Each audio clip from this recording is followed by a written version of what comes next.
It's time for 3 hours of raw streaming action. You know, I used to be able to do that back in my 20s and even my early 30s. But honestly, I don't have that kind of stamina. I don't have that kind of bankroll. And also, the doctor just got back to me about this really worrying rash in an even more worrying place. To the point that I can't sit down, I can barely lay down, I can barely stand up against the wall on my head. He's going to have to give me a weird set I'm going to have to apply in a few uncomfortable places and hope that it just goes away. And with that in mind, I'm John Renton with my review of the WWE Raw debut on Netflix. 10 years, $5 billion, with an out clause after 5 years. That's still $500 million a year. I'll say this much. The Intuit Dome in Inglewood, California. Boy, I sound so goddamn white saying that. Well, it certainly looks unique. It certainly was quite the packed venue. It's strange with all the lights and the craziness and everything, but the crowd was pretty goddamn hot. And they certainly gave them a show that people will remember. Maybe not for all the right reasons, but that being said, this review is up a little bit later than you might have expected because I actually left halfway through this particular episode for a couple reasons. One, I enjoyed some of it, but honestly, I wasn't really feeling it. I'm really feeling it. And also, there was a Regal Mystery movie, and I decided to go check it out. It was Better Man. It was the one about Robbie Williams' life, but he was a CGI monkey. It sounds bonkers. It is. And you can check out my review of that. So, that being said, 18,000 seating capacity, and apparently they had about 17,000 fans there. And I'll say this much. It looked great. And they had a minimalist stage. They packed as many people in there as they could. So, yeah, the big Netflix debut. I really want to know what you guys have to say. Though, I do want to clarify a couple things. I'm not going to be reviewing Raw every single week. It's going to depend on the lineup. It's going to depend on my mood. That's it. That's just all I really want to say, actually, for that. And those that checked out my channel update video, you know. If you didn't, that's kind of the baseline. You can check that out if you want. I go over a few things about the channel. But nevertheless, episode 1650. Meaning we are getting very close to episode 2000. By close, I mean the world might be irradiated by the time we get to episode 2000. So, Michael Cole and Pat McAfee on commentary. Look, there are times that McAfee's okay. There are a lot of times he's unfucking bearable. He was fine in small doses. It's ridiculous now. So, yeah, the dome looks great, and the crowd was loud. The cold open by Triple H with all the old clips and the current clips and stuff like that. Look, Triple H certainly likes to fluff his own goddamn ego, but I will say this. The production quality from WWE, unfucking matched. Great stuff. It was great. It got me hyped. Beautiful painting, by the way. Beautiful canvas painting. Literally on a goddamn canvas. So he was using insider terms, but whatever. We all know it's a work at this point. Yes, the injuries are real, and people do go through the pain, blues, and agony and all that, but it is a work at the end of the day. So I guess at this point, the genie's out of the bottle because somebody rubbed Christina Aguilera the right way. I'm moving on from that. I certainly wouldn't. Why would anybody accuse me of that? So the curtain projector drapes drop and Triple H is in the ring for a brief promo. He encourages the fans to be louder than anything you have ever seen before. Or something like that. So the drone shot, giant screen around for all to see. They spent a lot of money on that goddamn dome. It's certainly better than having it in the goddamn Sphere, I think, in Vegas. But that being said, then suddenly, Rock the Dwayne Johnson shows up to a big pop. HD is not kind to that man, though, because he's looking every bit the early 50s that he is. Not saying he doesn't look great, not saying he doesn't have more money than about 5 federal governments, but it's funny he was at the Golden Globes yesterday, and that's the closest he's going to get to getting a Golden Globe, at least for any film project, because he ain't ever going to win a goddamn one. So, he has his belt that was gifted to him by Muhammad Ali's family. I forget exactly what that was, Reese, that was, at the Hall of Fame and drawing a blank on. And he talks about his family and everything and said that his father, Rocky Johnson, is looking down from heaven. He is not looking down from heaven, Dwayne. He's looking up because your father was an assaulter of women and a user of women. Look it up, folks. There's a reason why Rocky Johnson was basically seen as a piece of shit. Because he was a piece of goddamn shit. May he rest in piss. Alright, so anyway, it's the same as it ever was, once in a lifetime. He talks about the Netflix executives. He did get to say shit or bullshit. And he praises Cody. Tell him Mama Rhodes, The Rock said hello. And Cody's in the crowd, by the way, so remember that. So, there are logos all over the ring mat. Fortnite, Cricket, and Hulk Hogan's Real American Beer. Don't worry, more on that son of a bitch later.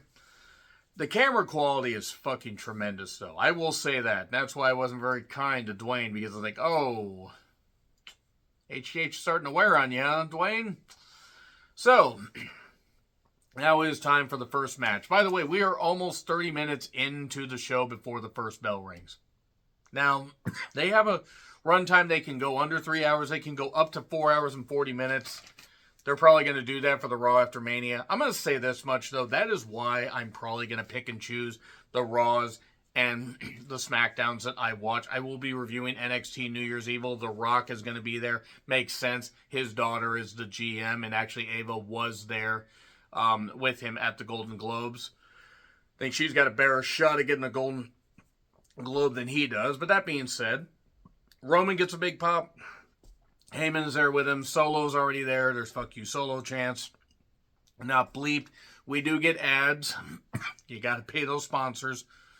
Honestly, though, the ads were less egregious here. I mean, at least at times. So, yeah, it's Roman and Solo in a Tribal Wombat match. I know it's Tribal Combat. Let me just have this because, look, the crowd loved it.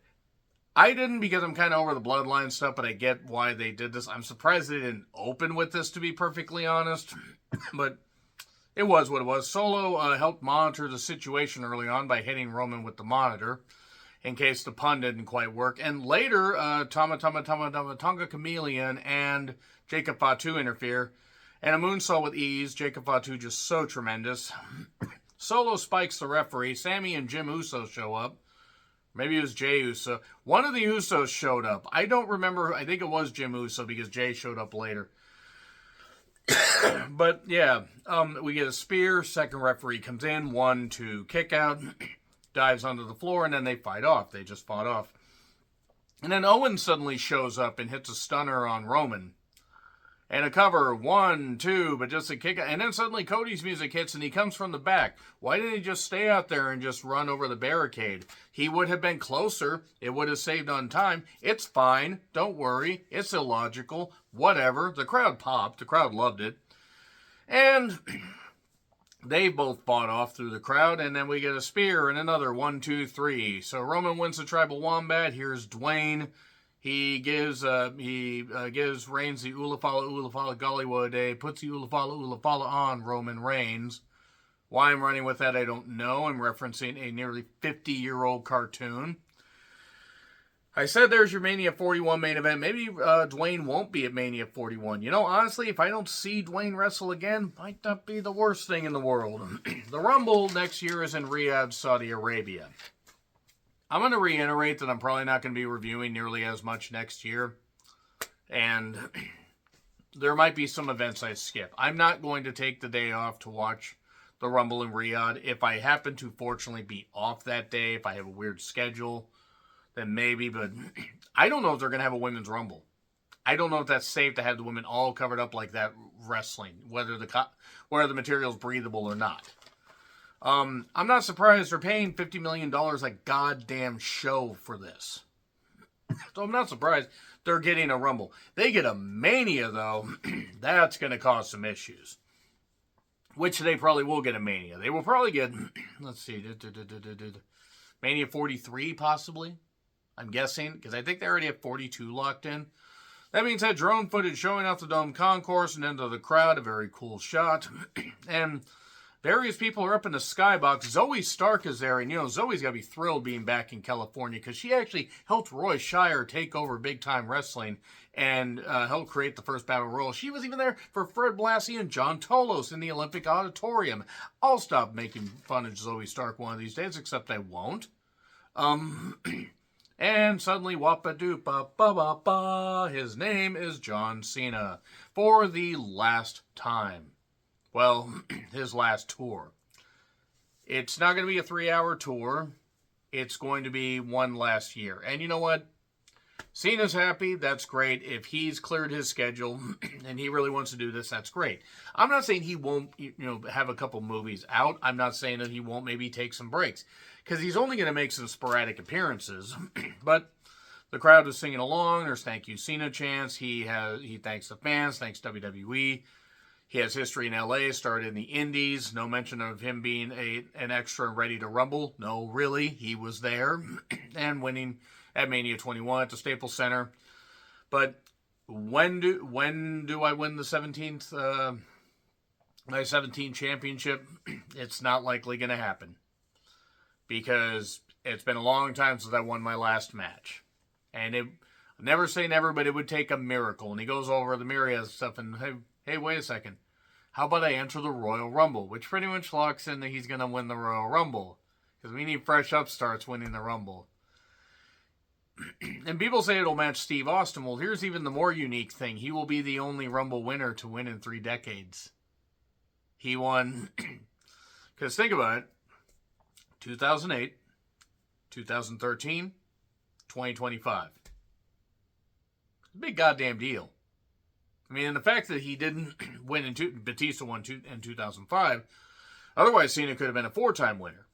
I don't mind him tying Austin, but it's just that that's unique, and that is something they would probably want to end up doing. And then he'll end up facing Cody, because, that it's a marquee matchup, and the work is going to be dog shit, but it'll be a marquee matchup.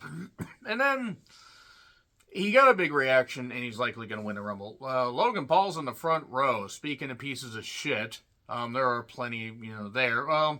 That's unfair, actually. There are no pieces of shit. Next, we have Liv with Raquel and Dominic. And they make their entrance. Macaulay Culkin, Seth Green in the front row. X-Pac, Sean Waltman, Bianca Naomi, and Nakamura. And Rhea's out there, and Jesus Christ, Rhea, good grief, with respect, my goodness, buddy is so lucky. I'm so happy for both of them. And Liv, there's Liv, of course, without her pants. Kier, Happy New Year. Stop thinking about it. I know you're still thinking about it. You stop it. You get some goddamn help. It is 2025. Stop thinking about Liv, the dirty blonde without her pants. I mean, to be fair, I know all about dirty blondes without their pants. And some actually were aware I was, I'm just going to leave that one alone until the cases are settled. Stop thinking about it, Kier. Goddamn, Rhea, please. Just, God, a woman like that could ruin my life. Nevertheless, Kier, stop thinking about it. Happy New Year, though. So, that being said, Cole mentioned that Edge preyed on her and everything. Is this just because he's now called Cope and he's an AEW? Again, if Adam Copeland is called Cope, his finisher should be called The Mechanism. And somebody actually said that Christian should change his name to Seethe. And I hate that I laughed at that. So yeah, it's a Women's World Championship match. Rhea, my word, fucking hell, that's what I wrote down. I went off to the movie, by the way, at this point, just because even though I was pretty confident Rhea was going to win here, I wasn't really feeling the show. And then with the rest of it, even this was fine, but then the rest of it kind of made it where it's like, it was what it was. A powerbomb on the table, Liv just all splayed out and everything. Kier. Still, man. Still. Just prone, just right out there, just there on the cross. Oh. Stop that. Stop thinking about what the hell is wrong with me. I'm almost 44 years old, still reviewing this shit. So anyway, Liv did well here. We got a German release by Rhea. That looked painful.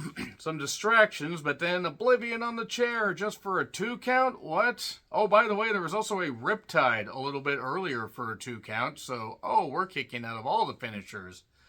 Liv hit the Three Amigos and people say it was an Art Bar style frog splash. I think Liv's career is alive and well, and Liv was not a piece of shit like Art Bar. Google Art Bar and see why I called him a piece of shit. So anyway, eventually she tried to hit the Oblivion again, but Rhea caught her and just stared at her like she either wanted to fight her or fuck her. I'm not sure. I would like to see both. But that being said, Riptide, second Riptide, 1, 2, 3. Great interference job there, Raquel. You dope, and Dominic, you being there with your mullet that's weighing you down. But new champion. And then suddenly Dominic's like, hey, wait, Rhea's champion. I'll get back with her. And then she hits him with a low blow and a riptide. And a celebration. And then she's staying at the entranceway, and suddenly the Intuit dome pops for the Undertaker's dong. And then noted phony white trash idiot, crackpot, Kid Rock decides to play in the arena. Actually, it's American Badass. And the Undertaker, you know, that piece of shit. As a person, as a character, he's a great character, but I have no problem saying that. And I'm going to say this for the next few years, and I don't really care if anybody likes that. So, yeah, I don't really know why he was there. I mean, yeah, it was, I guess, kind of a cool visual, but then he's going around with his bike, his little trikey and everything, and he's gradually going around the ring, Chief. And, yeah, celebrates with Rhea. American Made, American Made, American Made is there with Pierce. My goodness, Kathy. Yeah.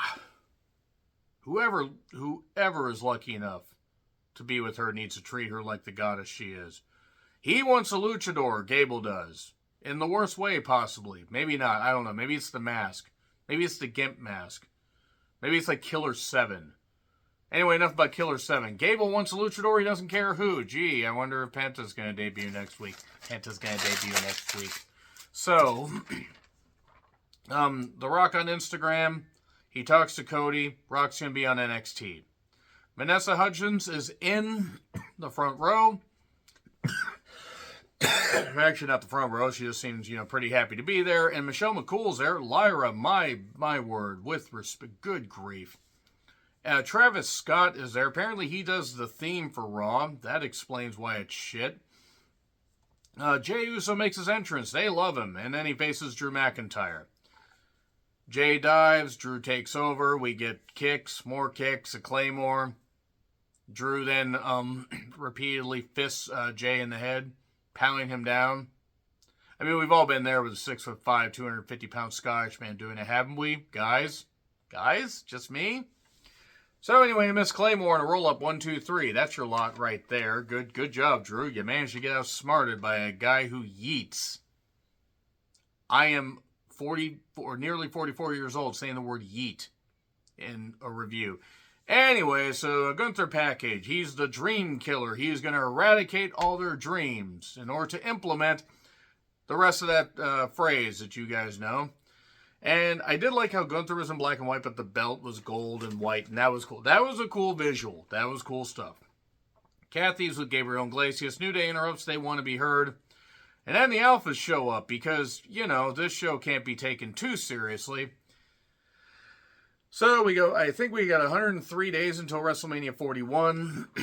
And other celebrities, Tiffany Haddish, and then other wrestlers, Steiner, Tiffany, Stratton. Hey, check out my SmackDown review if you want to know what I thought of her cash-in. And Nikki Bella's there. And despite how I feel about her as a performer, and how I maintain that, the person did not deserve to go through what she has recently gone through with her bullshit husband taking advantage, doing what he did, and all that stuff. And she deserves nothing but happiness and safety.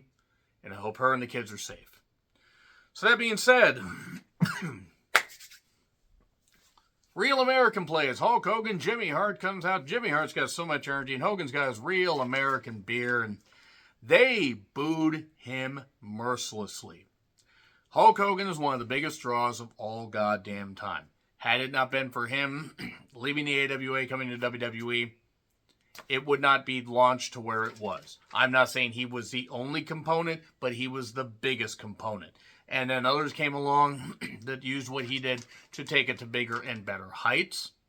So I'm not doubting Hogan's draw and Hogan's ability to have, to still be, a big deal in wrestling, except he torpedoed all that years and years ago in 2015, but that's okay. We're just going to whitewash that, ironic, because Hogan will want it to be whitewashed and not blackwashed.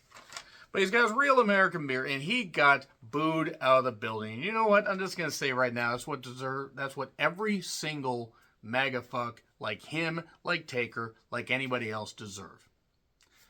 You guys think that this is going to go your way. You think that the person you voted for is actually going to do things for you, and you're going to find out. You're going to fuck around and find out and realize you're not going to get your way. This election is going to prove that you got what you voted for, and none of y'all deserve any sympathy. None of y'all deserve any happiness. I hope your family, your friends, and anybody associated with you basically realize that you are not worth a goddamn teetotal shit, and maybe just withdraw, and you end up dying alone and afraid. Because that's kind of what you fucking deserve. And I said this in regards to some family members. There are family members that I will never talk to again. This is not about politics. This is about people laying their bigotry, their sexism, their hatred of LGBTQ people, of people with disabilities, of people that actually could use positive changes in the system, people that could use a proper country, a country that could be nurturing, a country that could be progressive. But no, you voted for a criminal. You voted for him to bring other criminals in. So when this blows up in your face, and it will, it'll bother quite a few people that are actually smart in this country, but it's going to get you. And I'm going to laugh, and I'll laugh in your goddamn faces. I mean, I may be over the internet, but I'll laugh in your goddamn faces because it's the same thing that I would do if any of my family members, extended family members actually tried to contact me. I'd say, oh, did you vote for him again? Well, too bad. You're dead to me. Simple as that. I got a couple exes actually, it turned out that they voted for him. So, I don't feel bad for anything that happened to them. And some real awful shit happened to them. But you know what? When you keep laying with a dog, you're gonna get fleas. And you want to lay with a goddamn dog, Hulk Hogan? No wonder you like Trump, because you're so orange just like him. You desire your own daughter just like he does. And you've also cheated on your wives multiple times just like he did. And you probably got more skeletons in your goddamn closet than Beefcake has goddamn chins. Speaking of Beefcake, I kind of wish that parasailing accident had taken care of him, given how he votes. But nevertheless, it's not about politics, it's about wrestling. I'm going to run every single one of you motherfuckers off this goddamn channel because I may just have a small platform, but I really don't care to have you guys here. Because you guys don't deserve happiness. Hogan doesn't deserve happiness, and Hogan didn't get happiness. Hogan got booed, and it bothered him. And I'd say I hope he cries himself to sleep, but I just hope maybe the next back surgery he gets, just something happens, and he's not able to walk out on his own. That'd be such a shame, wouldn't it? Randy was always better. Randy was never perfect. But Randy could have led that company into the stratosphere and had a much better second run. Had a much better first run. Because let's be honest, Hogan was passé even by 1990. And had Randy held that championship for a couple years, it would have worked out better. That being said, yeah, he got booed he just got booed mercilessly. It was insane. They're booing the beer. I mean, I don't drink anyway, but it looks like it tastes like piss water. Anyway, next week, Lyra and Dakota in the Women's Intercontinental Championship Finals. Is it Continental? Yeah, it's Continental Championship Finals. Sheamus and Kaiser. Gable versus Penta.